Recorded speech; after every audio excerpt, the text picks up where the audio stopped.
Good morning, class. Today we will read about the fertilization in human beings. In last lecture, we have seen that the reproductive parts of male and female both in human being. Now, fertilization is the internal process in human being, and we know that the male gametes, that is, millions of sperms, are introduced into the vagina of the female through penis during the mating process. Now, the process of releasing sperm into vagina is called ejaculation. Okay यानी कि male gametes जो है वो female gamete से combine होते हैं, ये process कहलाती है फर्टिलाइजेशन. ठीक है. Now the sperm are highly active and motile and they reach the fallopian tube through the uterus. यानी कि जो यूट्रस होता है उसके थ्रू स्पर्म अंदर एंटर करते हैं और फैलोपियन ट्यूब तक पहुँचते हैं. फैलोपियन ट्यूब जो ओवेरी से एक ओवा या एग को पास करता है, तो वही स्पर्म जो फैलोपियन ट्यूब तक पहुँचे वो ओवा से फ्यूज़ हो जाते हैं फैलोपियन ट्यूब में और एक जाइगोट बनाते हैं. फर्टिलाइजेशन प्रोसेस के बाद a covering is formed around the fertilised egg. अब जो एग फर्टिलाइज हो चुका है यानी जो स्पर्म के साथ कंबाइन हो चुका है, तो मिलियंस ऑफ स्पर्म में से ओनली वन स्पर्म ही एग या ओवा के अंदर जा सकता है और उसके न्यूक्लियस से कंबाइन हो जाता है. ठीक है. तो जब फर्टिलाइजेशन प्रोसेस हो जाती है तो वो फर्टिलाइज्ड जो एग होता है उसके आसपास एक कवर बन जाता है, एक आउटर कवरिंग बन जाती है, और वो किसकी होती है? जो दूसरे स्पर्म को अंदर एंटर करने से रोक सके, क्योंकि एक स्पर्म जो है वो ऑलरेडी फर्टिलाइज हो चुका है. ठीक है. यानी कि उस स्पर्म का जो न्यूक्लियस है वो ये जो ओवा या ओव्यूम है इसके स्पर्म से इसके न्यूक्लियस से कंबाइन हो चुका है. ठीक है. तो अदर स्पर्म अब एंटर नहीं होंगे अंदर, इसके लिए एक ऑटोमेटिक आउटर कवरिंग बन जाती है जो उन्हें रोकती है. If the ovum is not fertilized by the sperm, it is expelled from the vagina. अगर ये कंबाइन नहीं हो पाता यानी फर्टिलाइजेशन प्रोसेस नहीं होगी तो ये एग जो है, ये एग सेल है, वो डाई हो जाएगी, मर जाएगी और वजाइना के थ्रू आउट हो जाएगी. ठीक है. In the form of blood, और इस एग की जो मस्कुलर फॉर्म है उसके साथ, जिसे हम मेंस्ट्रुएशन कहते हैं, जो जनरली गर्ल्स में हर 1 मंथ में होता है.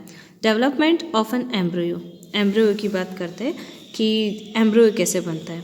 तो जाइगोट जब बनता है फर्टिलाइजेशन प्रोसेस के बाद तो वो रैपिडली डिवाइड होता जाता है और एक ही सेल से हंड्रेड्स ऑफ सेल्स बन जाती हैं, और यही जो सेल है ये आपस में मिलकर ग्रुप बनाना शुरू करती है और डिफरेंट टिश्यूज़ के ग्रुप बनाना शुरू करती है. अब हमें पता है कि जब डिफरेंट टाइप के टिश्यूज़ कंबाइन होंगे तो वो हर एक टाइप का ऑर्गन बनाए थे, तो हर बॉडी के ऑर्गन बनना शुरू हो जाते हैं. और इस तरह के स्ट्रक्चर जहाँ से एक फर्टिलाइज एग, जिसको हम कह सकते हैं कि एक जाइगोट है, वो जाइगोट डिवाइड होकर नंबर ऑफ सेल बनाएगा, नंबर ऑफ सेल मिलकर ग्रुप बनाकर टिश्यूज़ बनाएगी, और वही टिश्यूज़ के ग्रुप हर अलग अलग ऑर्गन को बनाते हैं और एक न्यू बॉर्न बेबी की बॉडी बनना शुरू हो जाती है. और इस तरह की स्ट्रक्चर यानी कि फर्टिलाइज एग से लेकर उनकी बॉडी के पार्ट्स तक बनना एम्ब्रियो कहलाता है. Embryo gets embedded in the wall of the uterus for the further development. ठीक है. यानी कि एम्ब्रियो को ग्रो करने के लिए, एक बॉडी बनने के लिए स्पेस काफ़ी चाहिए. ये देखो ओव्यूलेशन होता है, ये ओवेरी है, ओवेरी से एग निकला, ये एग है. ठीक है. ये एग निकलते हुए कहाँ बढ़ेगा? फैलोपियन ट्यूब की तरफ बढ़ता है. ठीक है. ये यूट्रस होता है, ये जो स्पेस दे रखी है ना, ये वाली यूट्रस वॉल है, इसे ही यूट्रस वॉल कहते हैं. और यही जो एग है ये यहाँ पर स्पर्म से फर्टिलाइज हो चुका है. जैसे जैसे ये बढ़ता जाता है, और आपको नज़र आ रहा होगा इसके अंदर एक ही न्यूक्लियस था, एक सेल बनी थी, ये 1 से 4-5 हो गई, देन और ज़्यादा बढ़ती जा रही है, फिर यहाँ पर आपको दिखेगा नंबर ऑफ सेल बनती जा रही है. ये देखिए आप, छोटी छोटी कई सारी सेल बन गई, यहाँ पर भी बहुत सारी सेल बन गई. अब इस सेल को बनने के लिए मतलब इसकी बॉडी पार्ट्स बनेंगे धीरे धीरे, तो यहाँ पर स्पेस काफ़ी चाहिए जो कि फैलोपियन ट्यूब में नहीं होती, इसलिए एग धीरे धीरे यहाँ पर आता है. और ये स्ट्रक्चर या ये जो वॉर्म होती है, ये वॉर्म काफ़ी बड़ी होती है फैलोपियन ट्यूब के कंपैरिजन में, तो यहाँ पर उसे ग्रो करने के लिए एक स्पेस मिल जाती है, तो यूट्रस में आ जाता है, ठीक है। और फर्दर डेवलपमेंट इस तरह से कई सारी नंबर ऑफ छोटी छोटी सेल बनती है और बॉडी पार्ट्स बनना शुरू हो जाते हैं, ठीक है।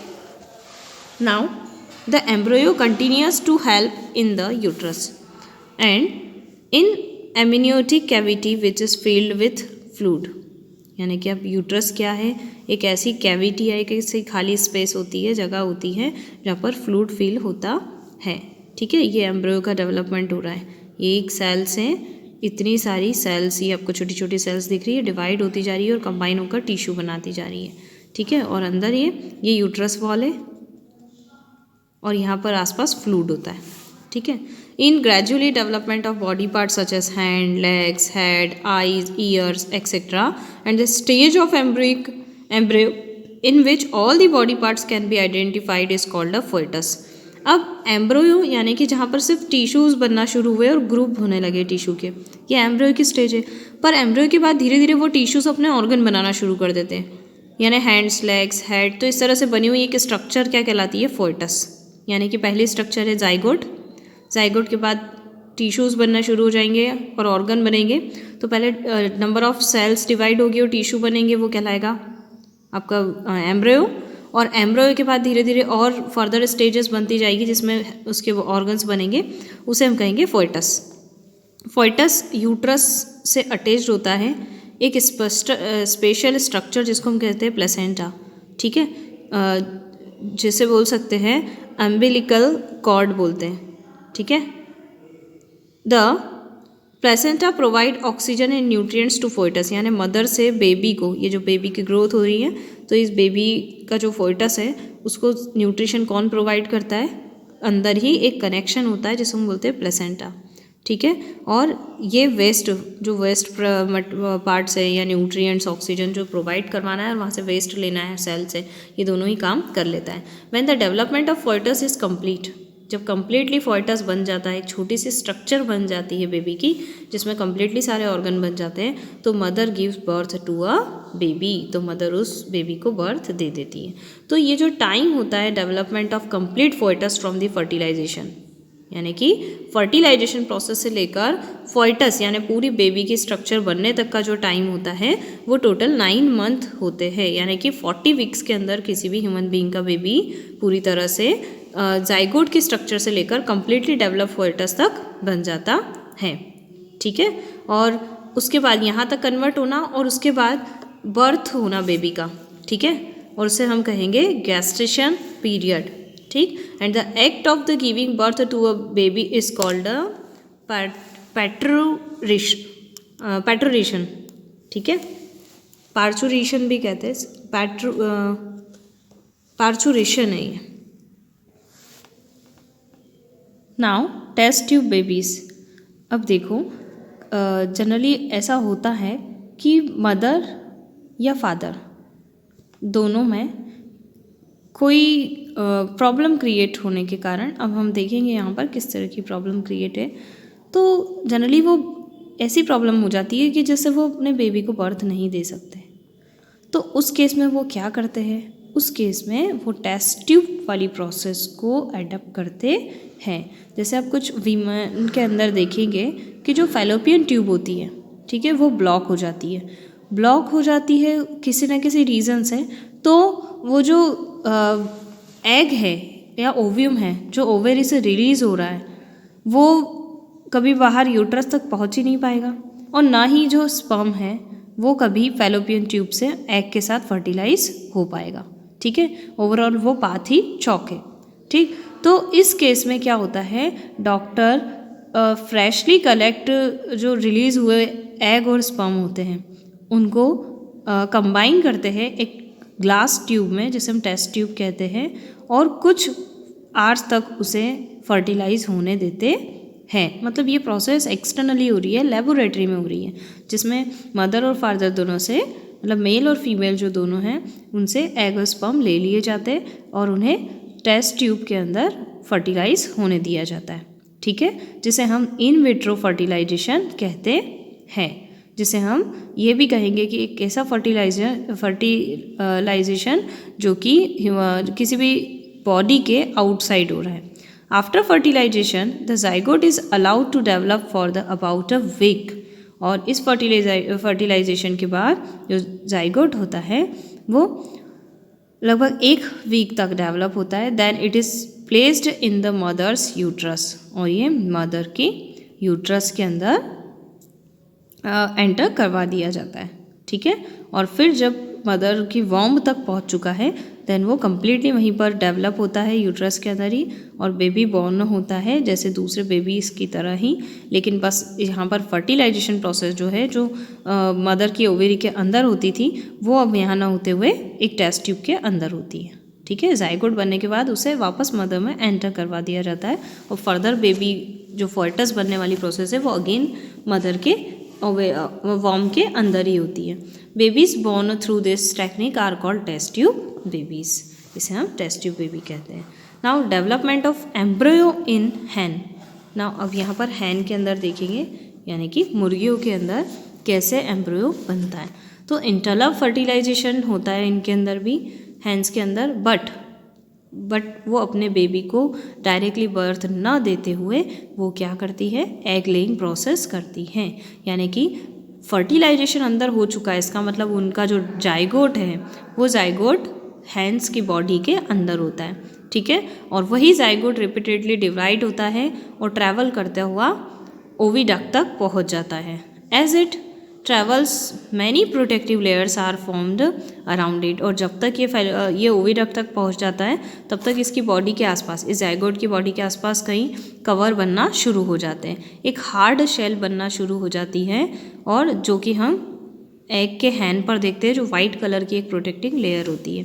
ठीक है, अब वो हार्ड शेल जो होती है वो पूरे एम्ब्रियो के आसपास बन जाती है, जो कि उसे प्रोटेक्शन दे सके, और जो हैन होती है वो उस एग को, वाइट लेयर आपने जो देखी है ना एग के ऊपर, सबसे ऊपर, वो उसकी प्रोटेक्टिंग लेयर होती है। उसको एग को जब रिलीज़ करती है, एग लेइंग प्रोसेस करती है, तो ये एग 3 वीक्स के अंदर कम्प्लीटली चिक के फॉर्म में डेवलप हो जाते हैं। मतलब वो जो एग के अंदर जो एम्ब्रियो था वो धीरे धीरे चिक बन जाता है, एंड जो हैन है वो उस एग पर बैठकर उसे सफिशिएंट जो वार्मनेस चाहिए बेबी डेवलपमेंट के लिए वो प्रोवाइड करती है। चिक को जितना भी वार्मनेस चाहिए वो उसकी जो मदर हैन से लेता है वो, और धीरे धीरे उसकी जो बॉडी बन जाती है, उसके बाद एग शेल ब्रेक होती है और वो जो चिक है वो एग से बाहर आ जाता है। ठीक है, जब चिक कम्प्लीटली डेवलप होगा तो ओपन, आपको बताया है कि जब वो सेल बर्स्ट हो जाती है और बाहर आता है उसे हम बोलते हैं हैचिंग प्रोसेस। ठीक है, और कुछ इस तरह से होती है, ये आपने देखा होगा, ये एग की ये जो आउटर शेल है, और इसके अंदर जो था वो लिक्विड फॉर्म में एम्ब्रियो था। वो जो एम्ब्रियो है वो एम्ब्रियो मदर की वार्मनेस से धीरे धीरे डेवलप हो चुका, और डेवलप होकर उसने क्या किया, ये एक बेबी फॉर्मेशन हुआ, और फिर एक पर्टिकुलर टाइम के बाद ये ऑटोमेटिकली एग क्रैक होता है, और जब कम्प्लीटली बेबी फॉर्म हो जाता है तो वो बाहर की तरफ आ जाता है, जैसे हम चिक कहते हैं, हैन के बेबी को चिक कहा जाता है। स्नैक में भी ऐसा होता है, स्नैक में भी एग लेइंग प्रोसेस होती है। तो देखो अंदर है प्रॉपरली जब डेवलपमेंट हो जाता है बॉडी का तो ऑटोमेटिक एग हैचिंग हो जाती है। ठीक है, नाउ कम्स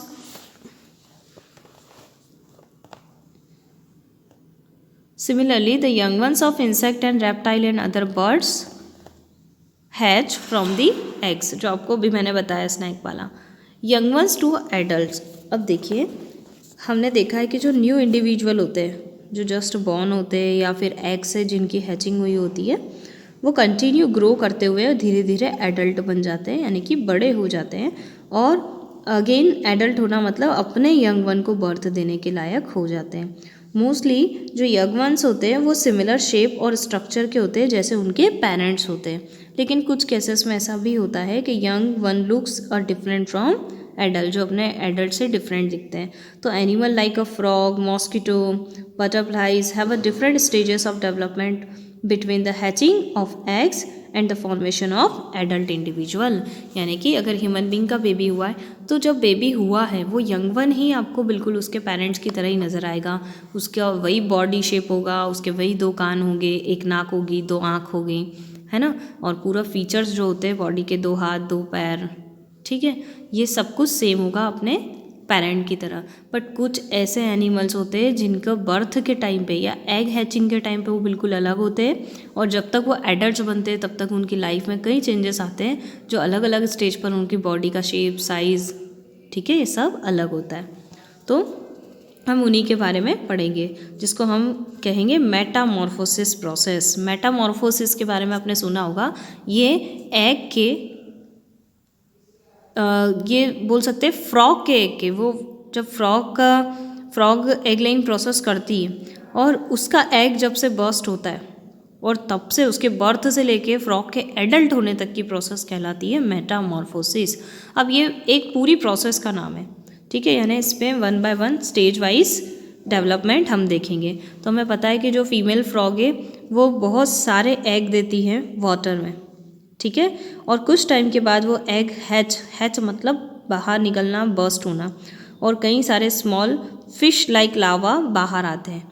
फिश जैसे जो लावा होते हैं उन्हें हम टैडपोल कहते हैं, ठीक है, और धीरे धीरे वो एल्गे, वाटर के अंदर जो छोटे छोटे एल्गे होती है, काई होती है, उसे खाते हैं, प्लांट्स के छोटे छोटा बीड्स या मटेरियल खाते हैं और धीरे धीरे डेवलप होते हैं। जब वो टैडपोल ग्रो हो जाते हैं तो वो धीरे धीरे डेवलप होकर अपनी 2 लिम्स का डेवलपमेंट करते हैं। लिम्स मतलब उनके 2 हाथ निकलते हैं और 2 पैर, इस तरह की स्ट्रक्चर बाहर आती है और उनकी जो लिम्स ग्रो होती है, तो लिम्स ग्रो होने के बाद young from crawl to the land, और वो लैंड पर आ जाते हैं, वाटर से कहाँ आ जाते हैं, लैंड पर, और उनकी जो टेल है वो रिजॉर्ब्ड यानी कि धीरे धीरे अलग होने की कोशिश करती है बॉडी से, और फिर से फ्रॉग कंटिन्यूसली ग्रो करता है तब तक जब तक वो एडल्ट साइज़ का नहीं हो जाता। तो ये जो पूरा ट्रांसफॉर्मेशन था, कहाँ से, उनके लावा से, जब से वो उसके लावा बने थे तब से लेकर पूरा एडल्ट फ्रॉग बनने तक की प्रोसेस कहलाती है मेटामॉर्फोसिस। डायग्राम से आप बहुत अच्छे से समझ पाएंगे। ये एक एडल्ट फ्रॉग थी जिसने वाटर के अंदर जाकर एग लेइंग की, बहुत सारे ऐसे एग दिए।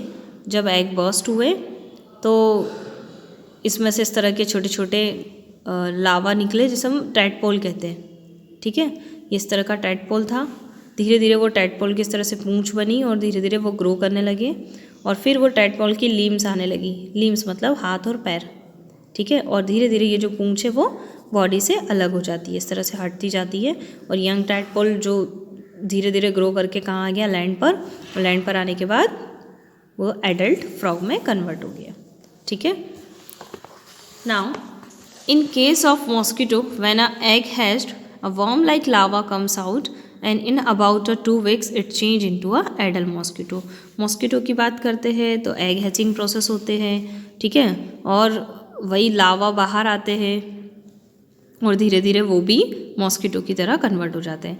बटरफ्लाइज में भी ऐसा ही होता है, बटरफ्लाइज में भी लावा बनता है, फिर प्यूपा बनता है और धीरे धीरे विंग्स आते हैं और फिर कम्प्लीटली एडल्ट बनता है। यानी ये सभी एनिमल्स जिनकी हमने बात की है, इनमें स्टार्टिंग में बर्थ से लेकर एडल्ट होने तक में इनकी लाइफ में और इनकी मतलब ये बोल सकते हैं इनके सर्वाइवल के साथ साथ इनकी बॉडी शेप साइज में भी चेंज आता है।